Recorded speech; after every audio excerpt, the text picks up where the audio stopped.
Hello people! I'll share a story about exploring two luxurious international airports around the world.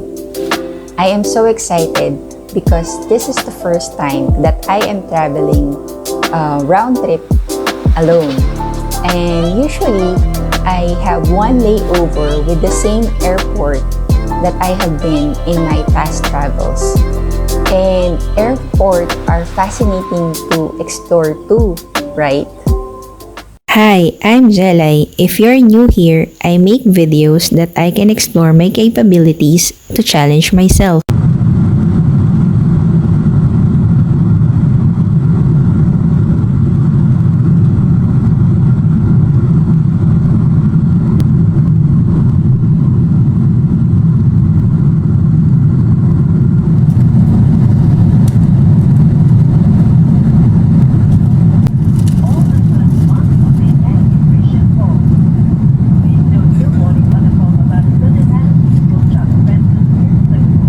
Landing at the Singapore Changi Airport, my first impression is it is massive, so I didn't waste my 5 hours layover and explore the place.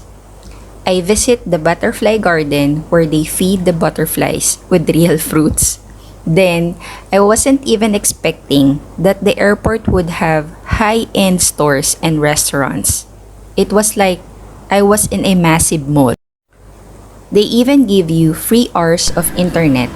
You will just have to ask at the information desk. I was thinking of going out to see the gardens by the bay, but as I researched, there is a new attraction just within the vicinity of the airport. I was scared because I didn't know at first that when you have a layover for 5 hours or more, you get a pass to go outside and visit only the tourist spots in Singapore. I was scared.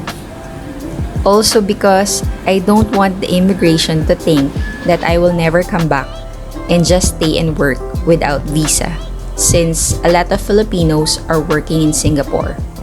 So what I did is gather my courage and ask one of the information desk about going out and visiting the jewel.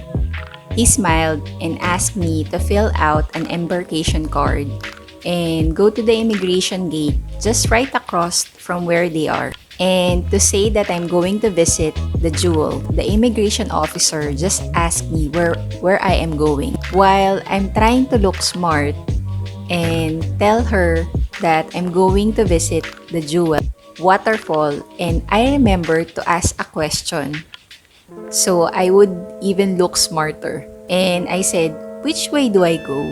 Then she smiled and tell me the direction. As I walked past the gate, I was in relief and laughing inside and telling myself, that wasn't so hard, Jelai. And you want to visit the Jewel Complex, you will just have to go to Terminal 2 and go through the immigration process. And afterwards, you will just have to walk 5 to 10 minutes via a link bridge, or you can ride an airport train that connects to different links of other terminals. That is, if you're coming from another terminal.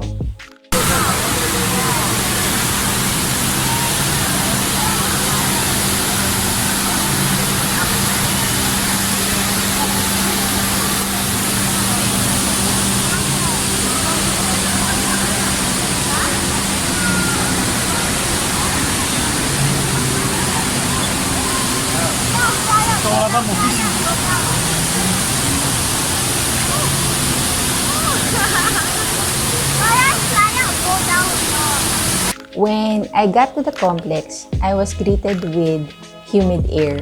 It was hot, like I was in the Philippines. Then, a big mall-like building showed up. Man, the complex was massive. There are a lot of restaurants. I mean, it was like 5 or 6-story building. And I didn't video it anymore because my main purpose was to see the Jewel Complex or the Jewel Indoor Waterfall.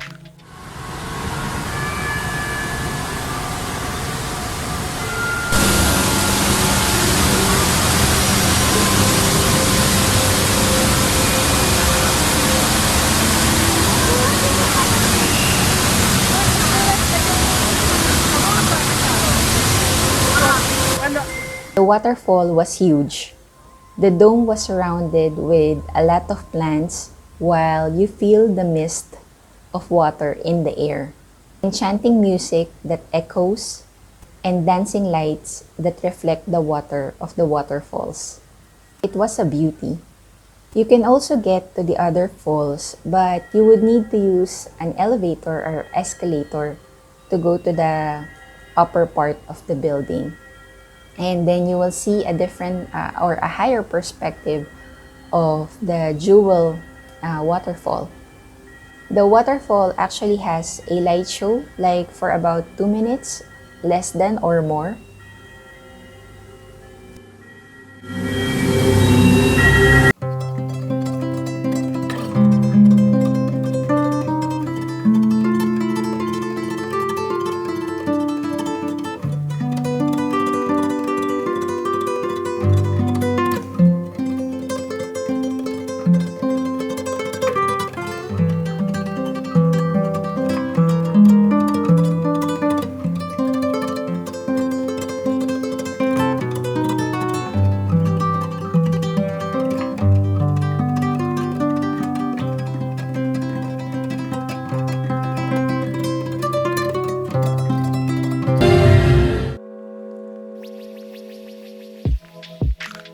After that, I just went back to the airport.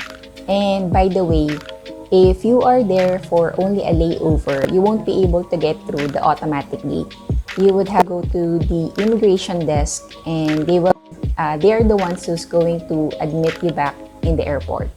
Flying again, and this time over the European airspace and arriving at Istanbul Ataturk Airport. First impressions before landing is that I didn't even know that Turkey has a lot of greenery mountains. The airport is new, high ceiling with lots of airflow. Scared again, not knowing where my gate is. I just go with the flow with other passengers.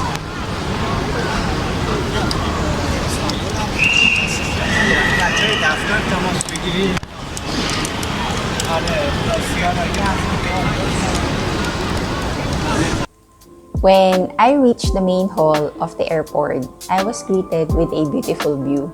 Like, wow, this airport has an high-end stores, lots of restaurants, a duty-free from both ends of the airport, and the smell of Turkish coffee in the air.